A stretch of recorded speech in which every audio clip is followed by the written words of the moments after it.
Eu falei para.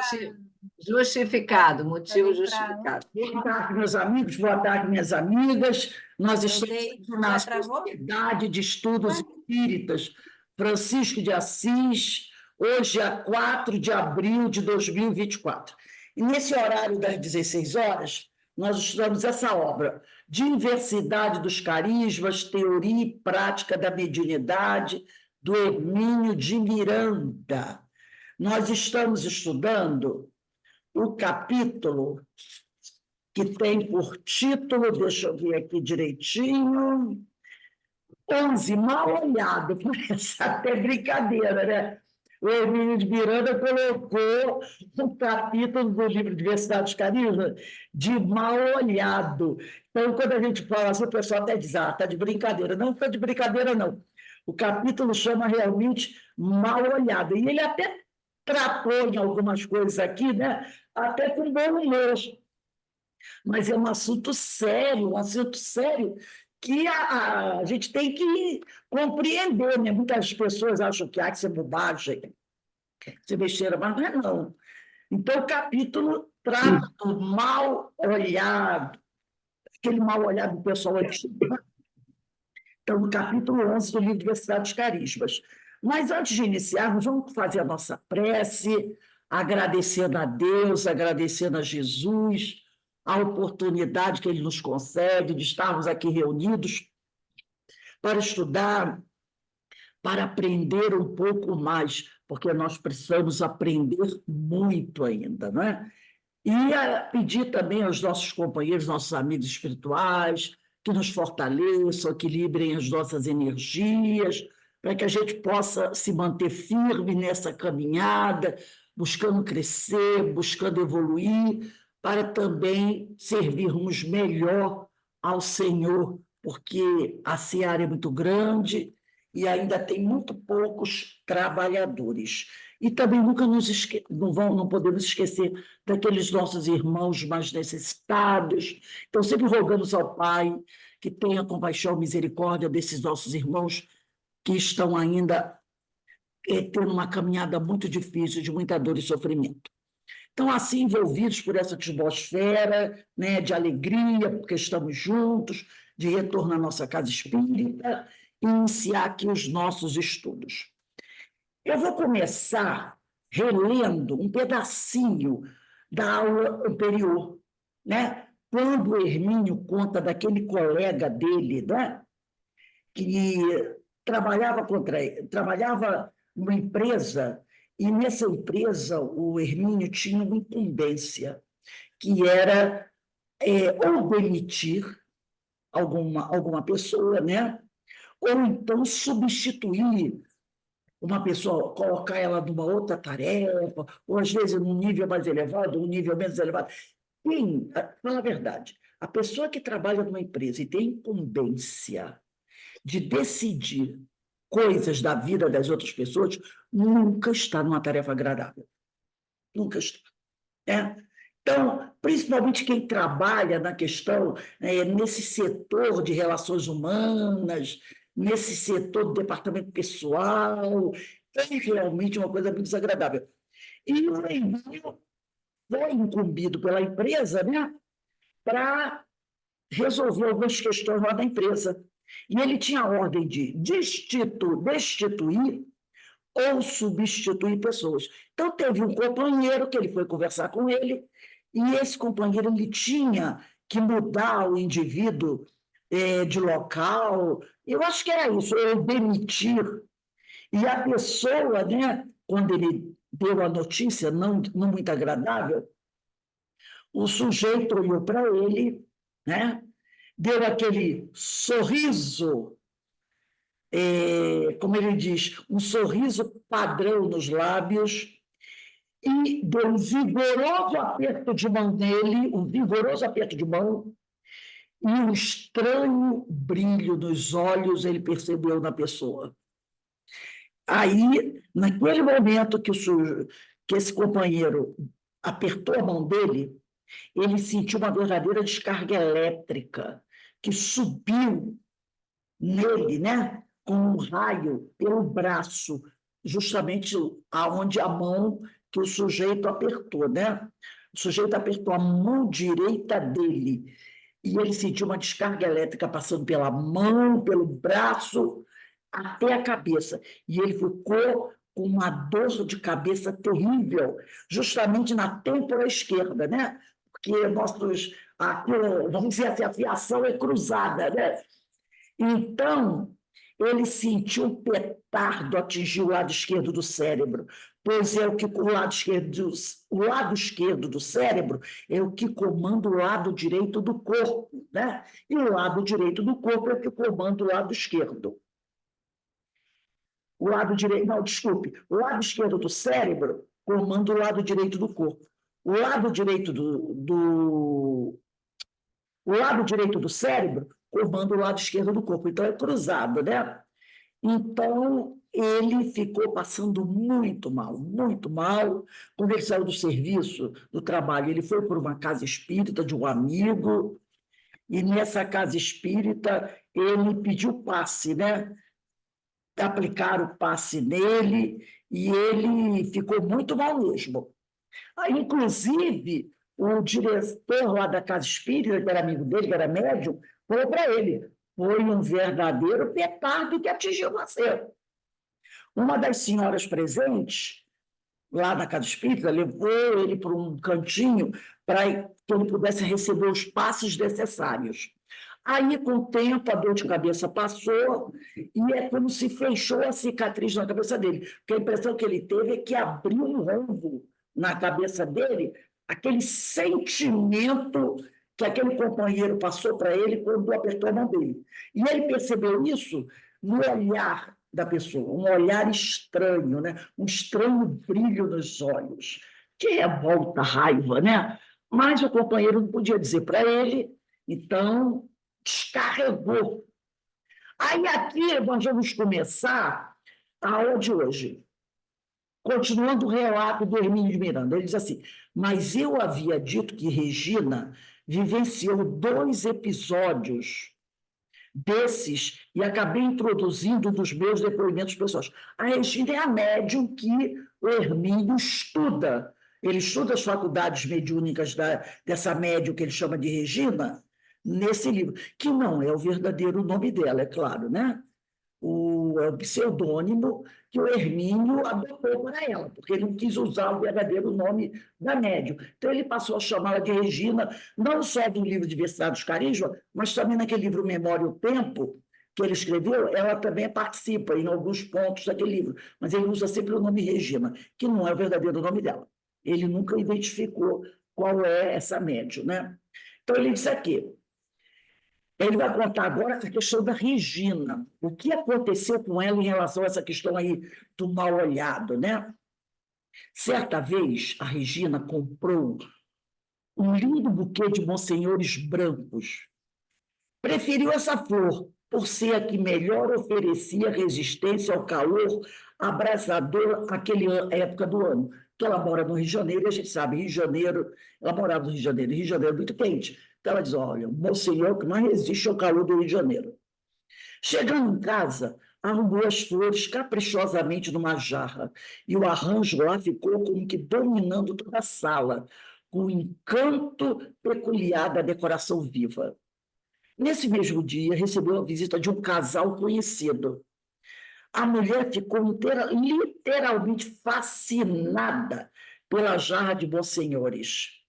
A todo momento, a mulher olhava e dizia: mas que beleza de flores! Ao cabo de algum tempo, despediram-se e o casal foi embora. Ocupada com outros afazeres, Regina passou cerca de meia hora ou pouco mais fora da sala, onde estava a mesa com a jarra de monsenhores, né? Quando voltou a contemplar as flores, teve um choque. As flores, pendiam, murchas e pálidas, dos seus frágeis e ressecados caules. No outro dia estavam acabadas. A Regina, ela reconhece que a moça amiga dela não olhou as flores com raiva, mas, no fundo, é certo que havia na sua admiração um tom de cobiça ou de inveja. Então a moça não olhou com raiva para as flores, mas ela admirou tanto, admirou tanto, admirou tanto, que tinha um quê de inveja até e cobiça naquelas flores, que são vibrações nitidamente negativas, ainda que muito sutis. Tão fortes, porém, que atingiram os pobres monsenhores que não resistiram ao bombardeio. Olha só, que coisa, né? Aliás, não há mais dúvidas, à vista de inúmeras e bem documentadas experiências, de que as plantas e os animais, tanto quanto os seres humanos, respondem às emissões mentais negativas ou às positivas. Então, ele está querendo dizer o seguinte, que não há dúvida nenhuma, tá? E já tem uma farta documentação sobre isso, de que os seres vivos, tanto que ele falou aqui, plantas, animais e os homens, são sensíveis a emissões negativas ou positivas. Nós, assim como os irracionais e as plantas, somos sensíveis. Se, de repente, né, uma pessoa chega perto de você, fala alguma coisa, como ele citou o exemplo aqui no trabalho dele, né, nós podemos nos afetar. De repente, você encontra um companheiro que está. O pessoal diz assim, né, brincando, e fulano está carregado, né? Está carregado. Se você ficar muito perto dele, muito tempo perto dele, pode acontecer. Tem gente que não sente nada, mas tem outras pessoas que assimilam um pouco daquela energia. E quando o sujeito vai embora, a pessoa diz: nossa, eu estou com uma dor de cabeça, né? Eu estou com uma dor de estômago, eu não estou me sentindo mal, não sentindo bem. Eu estava tão bem até o momento que eu encontrei com fulano. Às vezes a gente até identifica, né? Até o momento que eu encontrei com fulano. Ou então, ao contrário. Nossa, eu estava tão para baixo, mas eu encontrei com a menina tal ou o menino tal. Ele me deu um abraço. Depois que ele foi embora, eu fiquei tão bem. Né? Eu fiquei para cima. Então, isso também acontece com as plantas. Lembra da desencarnação do chuchuzeiro? Que é assim que o Hermínio abre esse capítulo 11, né? Contando do pé de chuchu que ele tinha em casa, estava uma beleza. Até que alguém foi lá, ficou admirando tanto os pés de chuchu, que em 24 horas ele morreu, tanto que ele botou, desencarnou o pé de chuchu. Então, tem pessoas que têm essa energia. Nós falamos aqui sobre o sugador de energias, né? Que muitas vezes a pessoa, sugador de energia, eu item 2 desse capítulo 11, tem pessoas que nem sabem que tem essa energia, é capaz de sugar a energia dos outros assim. Como também tem pessoas que nem sabem também que é um grande doador de energias. Então, tem pessoas que se sentem bem ao lado de algumas pessoas, que são aqueles que são doadores, e tem pessoas que se sentem mal ao lado de algumas pessoas, que podem ser um desses sugadores de energia. Mas isso não quer dizer que a pessoa seja uma pessoa má, que ela está fazendo aquilo de propósito. Ela mesma nem sabe que ela pode doar muita energia ou que ela pode sugar muita energia, como o próprio Hermínio contou aqui do colega dele, que toda vez que na empresa ele encontrava com esse colega, ele sentia como se o colega estivesse roubando, sugando a energia dele. Né? Então, ela fala que a moça não olhou as flores com raiva, mas ela percebeu uma admiração excessiva na pessoa pelas flores, né? O que indicava um pouco de cobiça, até um pouquinho de inveja. Né? Então, ele fala aqui, não há mais dúvidas, à vista de inúmeras e bem documentadas experiências, de que as plantas e os animais, tanto quanto os seres humanos, respondem às emissões mentais negativas ou positivas. E esse povo lá dos antigos cansava de falar sobre isso. Mal olhado, e usava outras expressões também. E muitas vezes a gente ria e dizia assim, oh, tanta gente ignorante, que povo ignorante. Não, eles estavam certos. E, Rose, as pessoas antigas têm mania, por exemplo, quando elogia alguma coisa, benza a Deus. É, Pô, não é?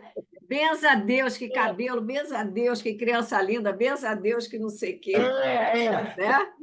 para não botar quebrante, Parece que para cortar o. para não botar quebrante. O tal de o quebrante aí, É, tudo mal olhado. Então, sim. Eu falo isso quando eu vejo criança bonitinha na rua, porque eu fico com medo dos pais achar que eu estou botando quebrando.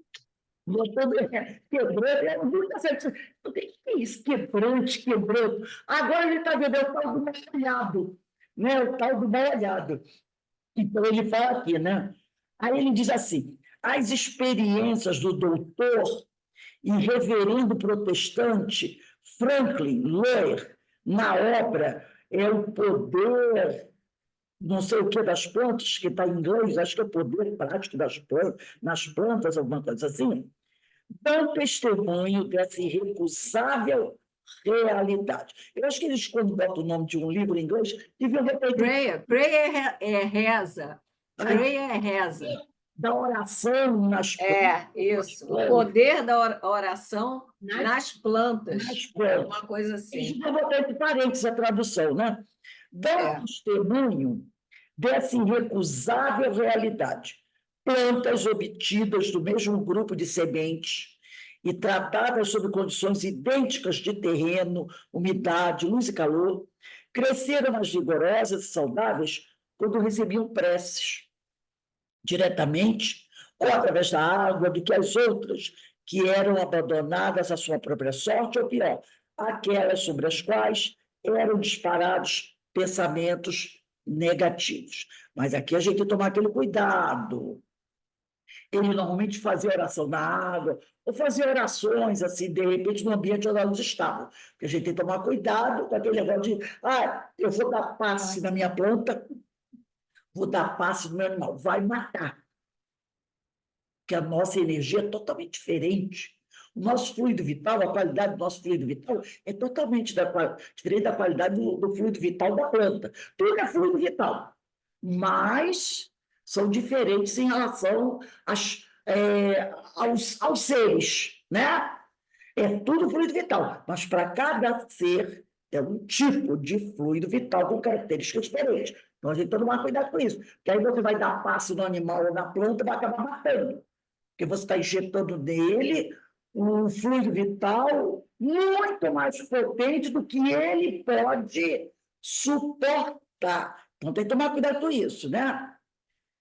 Aí ele diz aqui, lembro-me da reportagem da revista americana Time, logo que as experiências do Dr. Loyer foram divulgadas, que as pobres plantinhas escolhidas para o papel de vítimas eram chamadas até de comunistas. Meu Deus! Se aprofundarmos um pouco mais essa realidade, vamos encontrar a mesma verdade universal de sempre. Número 1, o amor é a grande força construtiva. 2, o ódio, o elemento desagregador. 3, a vida, uma única energia que circula por toda parte, solidariamente. E 4, o pensamento é o veículo de tudo isso. Em verdade, o amor não precisa de palavras para expressar-se. E, infelizmente, nem o ódio. Eles simplesmente se comunicam a partir do foco emissor e por onde passam sintonizam-se nos ritmos que lhes são afins. Recorremos mais uma vez a Regina para demonstrar a reversibilidade dessas correntes magnéticas ou psíquicas, seja lá o que for. Basta direcionar o impulso num sentido ou no outro. É tudo uma questão de estrutura espiritual, de equilíbrio ou desequilíbrio. O fascínoro que ataca para roubar e despede vibrações, quer dizer, joga, né, lança vibrações de desarmonia em relação à pessoa agredida, pode ter gestos de extrema ternura com uma filhinha doente mais tarde. Então, aquela pessoa que hoje, né, lança para você, lança para uma pessoa palavras de ódio, né, atitudes agressivas, dali a 5 minutos ele pode encontrar um cachorro vira-lata na rua e passar a mão nele, fazer carinho. Ele pode fazer isso tranquilamente, né? Certo dia, então, essas correntes magnéticas, elas podem ser reversíveis. Então, é isso que está dizendo. Recorreu mais uma vez a Regina para demonstrar a reversibilidade dessas correntes magnéticas ou psíquicas, seja lá o que for isso.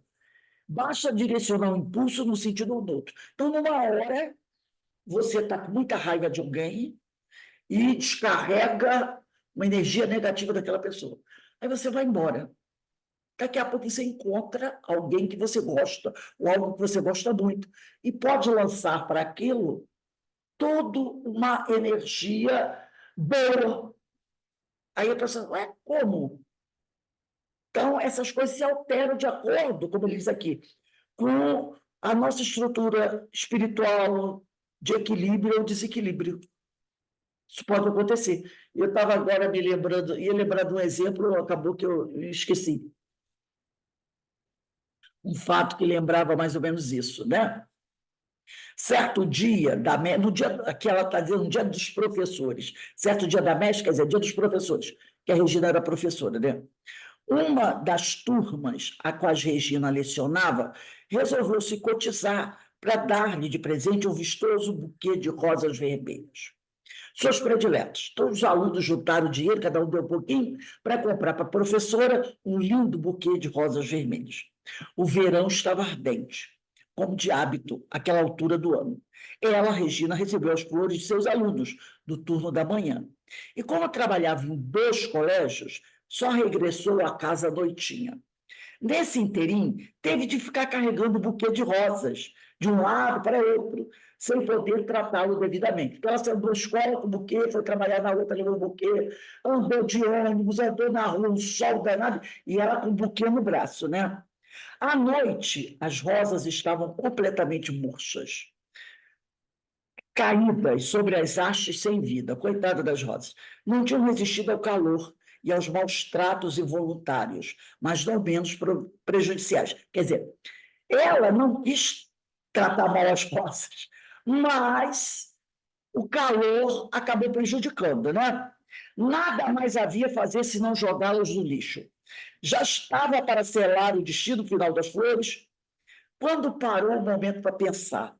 Não era possível, afinal, as crianças lhes haviam dado com tanto amor em testemunho de uma amizade pura e desinteressada. Gastaram com elas o dinheirinho escasso das mesadas. Não era justo atirá-las fora, aquelas rodas vermelhas, sem consideração. Assim, pensando em homenagem às crianças, ela resolveu colocar as flores, mesmo murchas, numa jarra do jeito que estavam. Arrumou-as com muito carinho, com pensamento de gratidão pelas crianças. Como estava cansada, após o longo e encalorado dia de trabalho, foi dormir. Pela manhã, no dia seguinte, foi grande o impacto. As rosas estavam muito bem vivas, fresquinhas, lindas, como se acabassem de ser colhidas em algum jardim da vizinhança. Todas elas abertas, mostrando suas corolas generosas e levemente perfumadas. Até as folhas, que ainda na véspera estavam murchas e pardacentas, exibiam um verde novo, brilhante, saudável. Flores e folhas firmes e elegantes. Regina parou e ficou a contemplá-las por um bom tempo, um tantinho assustada, desse susto que nos causam coisas assim, espantosas, que antigamente pensávamos ser milagres, né? No entanto, o único milagre que se dera ali foi o do amor. As plantas são muito sensíveis e resolveram lá, entre elas, não desapontar nem as crianças, nem a Regina. Não custava nada voltarem à vida, só pelo prazer de proporcionar um pouco de alegria. Quer dizer, aquela energia de amor que ela teve pelas flores, quando ela viu, ela disse, poxa vida, isso foi me dado pelos meus alunos. Vou jogar fora? Tão bonitas. Vou arrumar elas assim. Então, ela lançou sobre aquelas plantas essa energia de amor que ela tinha pelos alunos, e de agradecimento pelo presente. As plantas, as flores foram receptivas e se energizaram. Se energizaram.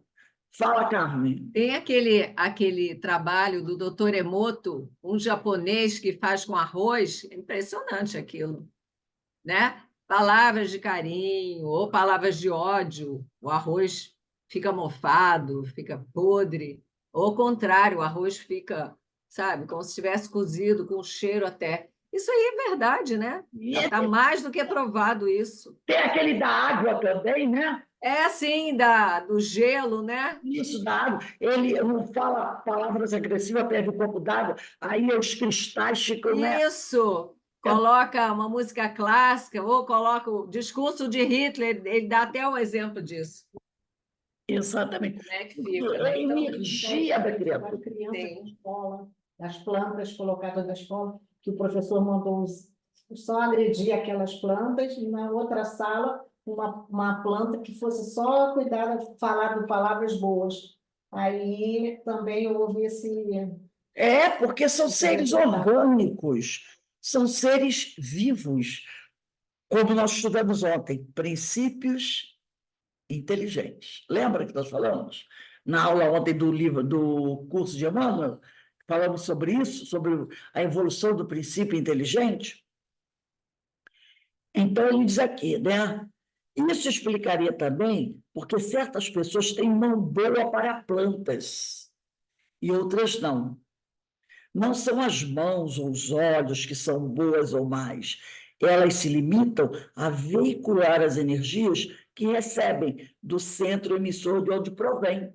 Tem pessoas que são muito boas para lidar com planta. Eu, particularmente, eu tenho um jeito, eu gosto de mexer com planta. As pessoas que amam plantas também amam a vida, e num nível subliminar se comunicam com esses seres silenciosos e primitivos, infundindo-lhes a alegria de viver. Isso eu pude verificar pessoalmente muitas vezes. Por algum tempo, mantive no meu gabinete de trabalho profissional uma planta, entendíamos muito bem, embora ninguém percebesse, pois nossos diálogos eram mudos. Sempre que podia, eu lhe dava uma palavrinha de estímulo, dizendo o quanto ela estava bonita e o quanto me alegrava vê-la participando do meu trabalho, enfeitando o ambiente e espalhando suas boas vibrações. Receio até tê-la tornado um pouquinho vaidosa, de tanto elogio e afeto. Mas, como sabemos, todos temos nossas pequeninas fraquezas. Afinal de contas, ela tinha suas razões. Eram muitos os que a elogiavam, sem mal olhar. Né? Então, agora a gente vai para o item 4, pesquisando o assunto. Mas eu dizia há pouco da dificuldade de encontrar material confiável de pesquisa nesse assunto. Né? Quase ninguém estuda sobre isso de mal olhado. Tem assuntos, né, que são importantes, mas que são muito pouco levados a sério. É interessante isso, né? Parece que os cientistas, e até quanto mais culto eles são, têm uma certa vergonha de pesquisar certas coisas, até com medo da crítica, né? Você está perdendo tempo tratando desse assunto, né? Mas são assuntos importantes, gente. São assuntos importantes. Então, a gente vê muito pouca gente estudando sobre isso, né? Aí ele diz aqui, consegui, contudo, apurar o suficiente para saber que, a despeito da sofisticação meio irônica dos autores que tratam o problema do mal-olhado, como toda superstição popular, existe uma realidade subjacente nisso. E nem poderia deixar de haver, quando sabemos que tudo isso nos cerca, visível ou invisível, é pensamento de Deus ou dos seres humanos, encarnados ou desencarnados. A sabedoria popular é muito mais profunda do que pode parecer. Lembra quando a gente, muito no interior, isso acontece muito no interior, né? Acho que os temas do nosso folclore, né? Quando o pessoal fala de bula sem cabeça, saci pererê, daquele outro que anda com, esqueci o nome, com o pé para trás. É o... Curupira. Como é que é o nome? Tem outro nome também, tem Curupira e tem outro nome também. Curupira, é. Gente, aí quando a gente estuda a questão da deformação perispiritual, a questão da ideoplastia, aí a gente entende. A gente entende. Lembra do Kant? Fato contado pelo Hermínio de Miranda. Ele foi doutrinar um espírito que tinha aparência, né, de um ser, como o povo chama por aí, demoníaco. Mas foi uma ideoplastia que ele criou para ele. Para assustar, para mostrar poder. Só que depois de tanto tempo mantendo aquela aparência, o que aconteceu? A criatura assimilou aquilo e não conseguiu mais se desvencilhar daquilo. Passou a acreditar verdadeiramente que ele era aquilo. Esqueceu que ele era um ser humano. Ele passou a acreditar que ele era um ser demoníaco. De repente, um espírito como esse se materializa frente a um vidente, né? Aí o pessoal vem do interior, né? Como o povo diz aí, da roça, que acredita, que é muito supersticioso, vai dizer o quê? Eu vi o capeta. Eu vi. Não vai entender que aquilo é um ser humano, com uma deformação perispiritual, que aquilo pode ser uma licantropia, um fenômeno de licantropia. Ele vai saber tudo isso? Saber isso? Claro que não. Claro que não. Então, Ô, Rose, ele diz que viu e viu mesmo. viu, claro que viu. Um sujeito tem essa aparência. Ele tem a mediunidade e o outro tem aquela aparência. Ele viu realmente aquilo. Porque a criatura se apresentou para ele desse jeito. Se ele dissesse que não, eu vi com esses olhos, como dizem, que a terra um dia há de comer. Eu vi, viu realmente que o sujeito tem aquela aparência, assumiu aquela aparência. E tanto que ele não sabe como voltar. Ele até esqueceu que ele era um homem. Ele passou a acreditar que ele era aquilo mesmo. Você que mandou, não foi o Eu mandei um vídeo para vocês Zé do Marcos? doutor Paulo César Frutuoso, eu mandei. Ele falando de uma fotografia. Zé Marcos mandou para mim. Não, eu achei no YouTube e mandei para vocês. Botei até no grupo, botei lá no grupo, né? Ele falando de é uma licantropia. Não, é uma foto. Ele fotografava os Uma foto que ele funções. ele disse que não teve nem coragem de colocar a foto no livro, né? A foto no livro. Ele disse que é o seguinte, agora que eu me lembrei, é um carrasco que ele viu a materialização de um carrasco. O carrasco daquela época, do período medieval, né? E o sujeito, né, o espírito, se materializou lá no lar de Frei Luís. Só que é uma ideoplastia, esse ser, ele fala, né, que a roupa do carrasco é toda quadriculadinha, deve a minha blusa, a minha blusa também, todo quadriculadinho. Só que a roupa, eu botei esse vídeo lá no grupo nosso, Evangelho no Cefa. Ele não consegue, o carrasco, tirar a roupa de carrasco dele. Porque ele criou ele fala assim, ele criou uma ideoplastia para ele Fazia na culpa. É a culpa, de carrasco, e se aderiu ao perispírito dele e ele não consegue tirar. Está aderida nele, colada nele. A roupa de carrasco. E ele usa também a máscara do carrasco, daquele saco da cabeça com um buraco aqui, né? Porque o carrasco sempre se cobria, né? Para ninguém saber quem ele era. Então, essa vestimenta do carrasco, criada pelo espírito, aderiu ao perispírito dele, que ele não consegue tirar. Não consegue tirar. Aí entra o quê? Remorso, culpa, essa coisa toda. Então, ele disse, o doutor Paulo César Frutuoso, que eles já tiraram várias fotos. Inclusive, essas fotos foram tiradas na época que era máquina de rolo, né? Agora que eles estão digitalizando, mas ele disse que tem várias fotos de espíritos materializados nessas condições muito tristes, mas que ele não tem coragem de publicar. Por quê? Porque é aquela questão, se fosse você gostaria que fosse para as redes sociais suas fotos desse jeito? Então, ele diz que ele não publica as fotos, ele conta os detalhes, mas não publica, né? Porque é até uma agressão ao espírito. Então, eu vou ver se eu acho novamente esse vídeo. Eu botei lá no grupo. Eu vou colocar de novo para vocês. Parece que tem um desenho ali. Um desenho pequeno, no máximo nem chega a 5 minutos. Ele contando a história do Carrasco. Foi justamente um dia depois que eu dei aquela aula de bioplastia, que foi dado na quarta-feira, não foi? Não, foi do curso da Invasão Invisível. Foi. Encerrei o penúltimo capítulo do livro, com a segunda parte do estudo sobre ideoplastia. E aí, no outro dia, eu vi o vídeo dele. Eu achei, caramba, justamente ele falando da ideoplastia desses espíritos. Exemplificando. Ele contando. Eu vou colocar de novo hoje esse vídeo. Quem quiser vai lá pequenininho. É só ele contando esses fatos. É sobre um estudo que ele fez de espíritos decaídos. Espíritos decaídos. É um estudo, ele até publicou um livro. Eu vou até comprar esse livro.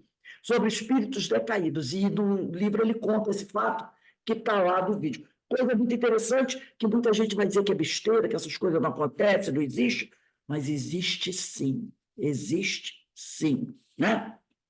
Então, ele vai falar aqui sobre essa questão da dificuldade que existe, né, de buscar encontrar material confiável de pesquisa nesse assunto.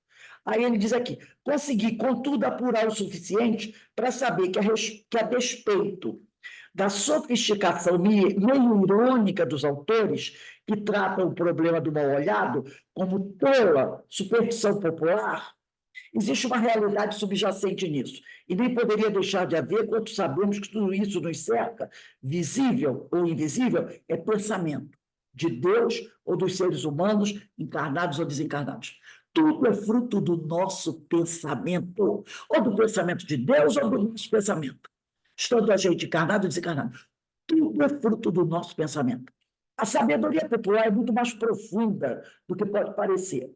Fenômenos anímicos e mediúnicos, na maior importância, e de dramáticas implicações foram e continuam sendo considerados meras superstições por muita gente que se diz inteligente, culta, civilizada, superior. Se você contar esses fatos para uma pessoa que não tenha muita cultura, ela vai ter uma abertura muito maior para aceitar e compreender. Sabe por quê? Porque ela vai ter logo um exemplozinho para contar.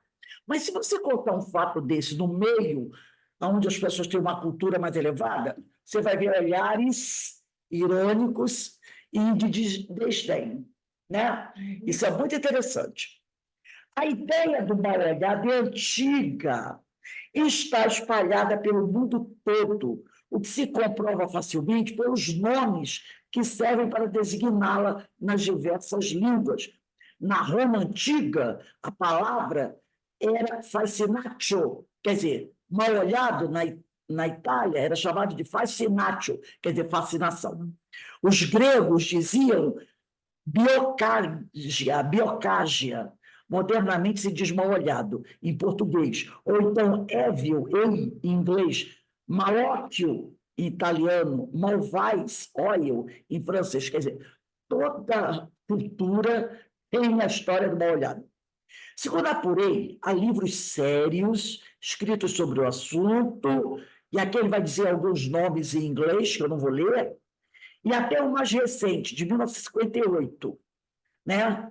Intitulado o olho, né? O olho de Ível, o mal-olhado, né? Estudo do folclore, de visões. Infelizmente, não tenho a mão para o exame mais demorado, diz Hermínio de Miranda. Dá, no entanto, para perceber que, embora tratado como folclore, muitas pessoas, essa história de mal-olhado, né? O problema interessa aos eruditos. Por outro lado, sabemos perfeitamente que parece sociedade do que que parece haver mais intensa fixação supersticiosa nas camadas ditas elevadas da sociedade do que nas mais humildes. Quer dizer, nas camadas mais eruditas, o pessoal fala logo que isso é coisa de superstição. Do contrário, não encontraríamos pessoas dispostas a pagarem tão bom dinheiro por signos, talismãs, berloques e figuras cabalísticas em geral, destinadas a proteger os seus portadores do mal olhado, né? E é engraçado que nas camadas mais elevadas há uma fixação mais supersticiosa. Apesar de não levarem muito a sério essas questões, você vai encontrar nas camadas mais elevadas eu não levo a sério, mas eu vou comprar uma pulseirinha com uma guinzinha, né? Eu não trato do assunto, eu digo que é coisa de ignorante. Mas eu vou comprar a pedra de tal, que é a pedra do meu signo, né? É aquela coisa. Isso é coisa de gente ignorante. Mas eu vou lá usar um talismãzinho, vou botar uma coisinha aqui, outra coisinha ali, né? E detalhe, essas coisas são caras, hein? Esses objetos para se enfeitar, colar, esse troço é caro. Você entra numa lojinha de cristais, dá para comprar pulseirinha de cristal, não é barato, não. Esses berloques, é coisa cara. Aí ele diz aqui, o dia em que essa gente toda descobrir que a proteção está no comportamento pessoal de cada um, e não numa peça de madeira, uma joia de alto preço, cravejada de brilhantes, muita indústria vai falir a falta de mercado para suas bugigangas. Porque o sujeito fala, eu quero, qual é a pedra do meu signo? Aí compra um colar lindo. Eu quero botar aqui uma pulseira, aí bota a pulseira com uma figa, coração, folha de trevo, tem pulseirinha cheia de coisa, paga caro para o negócio dele. O dia que eles descobrirem esses objetos não vão proteger de nada, que o que nos protege é a mudança do nosso comportamento, né? Vai ter muita indústria falindo aí. Ouço dizer que gregos e romanos eram mais econômicos nisso. Para eles, bastava dar uma cuspida para um lado que estavam livres do fascinatio ou da biocagia, quer dizer, do mal olhado. Para os gregos e romanos, o negócio era cuspir. Cuspia de lado, pronto, espantou o mal olhado. Desde muito tempo, contudo, parece ter sido descoberto que a motivação principal do mal olhado é a inveja.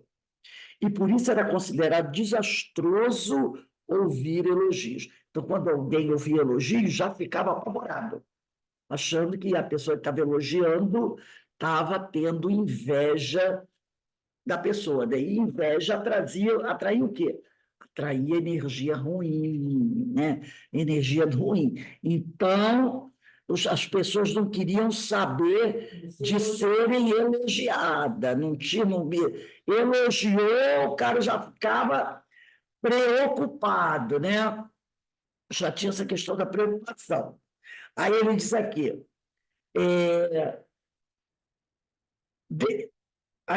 foi assim que se tornou comum dizer-se o Bezarodeus, aí, Carmen, o Bezarodeus que se ouve pelo interior do Brasil. Em inglês se diria, aí ele usa a expressão aqui em inglês, no fundo é a mesma coisa, né? O tal do, ai, que criança linda, Bezarodeus, Bezarodeus.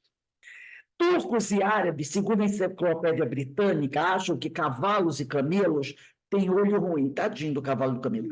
Mas não somente esses povos, pois muitos no Oriente usam a reprodução de pequenos textos sagrados pendurados em si mesmo, como se fosse um cordão com um quadradinho com texto sagrado ali, né? E outros animais que montam para evitar problemas com mal olhado. Disse também que ainda hoje a crença é muito forte em Nápoles, lá da Itália, onde o cidadão dotado da temível faculdade do maóquio, que é do mal olhado, é chamado de jactancioso, presunçoso, do qual todos fogem. Para algum encontro imprevisto, quer dizer, de repente você encontrou com a pessoa e não tem como fugir dela, né? Para o encontro imprevisto, o melhor mesmo é carregar certos amuletos em forma de chifres, de sapos e de meia-lua. No Egito, as mães costumam atribuir ao mal-olhado a aparência doentia das crianças. Consta na Britânica que o receio, o medo do mal-olhado é pouco divulgado nas Américas, entre povos de ascendência europeia. Penso que não é bem isso, pois encontramos tal convicção espalhada por toda parte. Seja como for, há escassa evidência de que seja apenas uma superstição de gente ignorante. É antes uma realidade, ainda não muito bem estudada, mas que encontra na ciência e no conhecimento dos mecanismos psíquicos do ser humano sólidas bases para explicá-la. A superstição está em achar que basta dar uma cuspida de lado, agitar uma penca de chaves, bater na madeira ou usar um talismã para livrar-se de influenciação negativa. Se fosse assim, seria tão fácil, né, gente? A defesa a essas agressões, que é uma agressão, que de fato existem, consiste em se procurar viver numa faixa vibratória na qual se torne cada vez mais difícil sintonizar com as emissões de desarmonia irradiadas por toda parte em muitos megahertz, porque são as nossas ondas de pensamento, né? Então, tem muita gente que acha, não, dia tal vou usar branco, deve ir alguma coisa, não. Deus nos livre disso. Ou então, né, bota, poxa, seria tão fácil, né? Tão fácil se livrar disso. Mas, se essas coisas acontecem conosco, e acontece, a culpa não está no outro que lançou na gente. Está em nós que deixamos a porta aberta. Lembra da Regina, quando ela foi na feira? O sujeito falou uma grosseria para ela. O que ela tinha que fazer? Ou fazer uma prece para ele, ou dizer para ele, ô, meu amigo, me desculpe, por favor. Não, o que ela fez? Rebateu. Abriu a brecha. Aí sentiu o tal do soco do estômago. Porque aí ele falou outra coisa para ela, e aí ela levou a situação. Adiantaria, ela está cheia de... Se ela tivesse cheia de colares, de figas, disso, daquilo, ia resolver? Não. Então, eu quero dizer aqui, a defesa a essas agressões, a agressão do mal-olhado, vamos dizer assim, né? Da energia negativa que vem de encontro a gente, que de fato existem, não é folclore, não é superstição de gente ignorante, consiste em se procurar viver numa faixa vibratória na qual se torne cada vez mais difícil sintonizar com as emissões de desarmonia irradiadas por toda a parte de muito megahertz. Quer dizer, a forma que nós temos de nos proteger é elevar o nosso padrão vibratório. Porque se eu elevo o meu padrão vibratório, eu deixo de sintonizar com essas ondas como diz André Luiz, eletromagnéticas que estão carregadas dessas energias ruins. Aí eu vou me proteger, como diz aqui, né?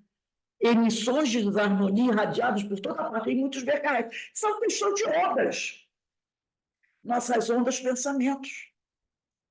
Que a ciência explica, que a doutrina espírita explica. E não vai ter nenhum amuleto, nenhum trevo de quatro folhas, que chama, né? Nenhum trevo de 4 folhas, nenhuma figuinha que o pessoal usa daquele de marfim. Não vai ter nada disso que segure. Arruda, galho de arruda. Vai ficar só com a orelha fedendo. E não vai resolver nada, né? Porque se você sintonizar, vai tomar pedrada. Vai tomar. Isso não consegue ser escudo. Coisa material vai ser escudo para a energia. Sábado eu me lembrei dessa história da Regina do Feirante. Que aconteceu comigo parecida. Eu falei, não, tem que fazer igual a Regina. Segurou, né? Segurei. Hoje eu não segurei. O coração até bateu mais. Eu falei, não, que isso, eu não estou em desarmonia, não, deixa ela lá. Hoje eu tenho de Regina. Aí depois, aqui que eu joguei uma dividida. Resultado, não foi bom. Não, foi bom. A gente tem que se policiar, orar e vigiar. Não, Jesus nunca disse nada que não fosse verdadeiro. Orar e vigiar, porque você, ou melhor, vigiar e orar, é verdade. Vigiar e orar, para não cair em tentação. Você Horror. é pancada. Vale. E essas correntes de oração que o povo passa, não pode quebrar, tem que passar para 12 pessoas. Para não Isso aí sei. não, isso aí não. Eu tenho um horror a esse tipo de coisa. Mandou Não pode quebrar, se quebrar não vai dar certo. ameaça. Não pode pegar, se não vai Eu quebro tudo, quebro tudo. Se você. Ai, é um desespero do caramba. E é pior que Não. tem gente. Eu já vi, falou, vai quebrar aqui. Também, quebro tudo. Agora, se você acreditar, aí você entrou na sintonia. Sim. Se você Desculpa, amigo, eu não entro em entendeu? corrente. Porque eu nunca gostei disso. Foi aquela coisa, ameaçou, e não, já perdeu o seu valor. Se fosse coisa boa, não ameaçava. Se você não participa, você não porque precisa não me dar o livre-arbítrio de decidir o que eu quero fazer e me ameaça para me coagir, me obrigar a fazer aquilo, já não é bom. Porque se vem com ameaça, já está querendo o quê? Cercear o teu livre-arbítrio. Então, não é bom. Então, devolve o seu querido, manda para outro. E aqui vai bater e vai ficar. Né? Então, gente, a gente vai dar uma paradinha aqui hoje, né? Como fosse 5h20, a gente retorna ao estudo da obra de Amélia Rodrigues, né? Primícias do Reino, que está uma maravilha. E na semana que vem a gente continua no item 5. Semana que vem, dia 11, vamos botar a datinha aí. 11 de abril de 2024, a gente vai continuar com o mal olhado. Agora ele vai falar o Papa e o Malóquio, o Papa e o mal olhado. Eu quero ver que história de Papa com o mal olhado é essa, né? Então, a gente vai continuar aqui o assunto. Então, nós vamos encerrando aqui. Né? Ana Constantina, alguém gostaria de falar mais alguma coisa sobre esse assunto? Amanhã, não, na próxima semana é Dia 11. Não, desculpe, não é dia 11, não. 4, 5, 6, 7, 8, 9, 10, mas dia 11. Mas mesmo assim, eu estou olhando aqui o calendário de março. E em março. É 11, sim. 11 de abril. Em março, é porque o 4 eu vi na segunda-feira. 11 de abril. Dia 11 de abril mesmo, dia 11 mesmo. Eu botei certo, só que eu estava olhando a coluna da segunda. Bem, gente, faz a nossa prece de agradecimento. E hoje nós temos a nossa palestra, né, com a nossa amiga Ana Ventura. Deixa eu ver. Pai, Senhor da vida, agradecemos esse momento, essa oportunidade de estudo, de reflexão. Agradecemos a presença do Mestre, da espiritualidade amiga da Casa de Francisco, nossos anjos de guarda, e pedimos a bênção, a proteção, que possamos, Pai, refletir todo esse momento de estudo na nossa vida, o que nós estamos fazendo, qual é a nossa postura diante dos ensinamentos da doutrina, e colocar em prática. Que Jesus possa estar conosco, agora e sempre. Graças a Deus. Graças a Deus. Hoje nós temos a nossa palestra pública, o tema é do Evangelho, e nós vamos falar sobre o capítulo 3, item 3, 4, 5, que é diferentes categorias de mundos habitados. Muito interessante. Nossa companheira Ana Valéria Ventura, né? Então, vamos dar uma paradinha agora. Quando for 5h20, a gente retorna para o estudo da obra de Amélia Rodrigues, né? Que é esse aqui, Primícias do Reino. Lindo, lindo, viu? Capas diferentes, né? Então, vamos dar uma paradinha aqui, daqui a pouco a gente retorna.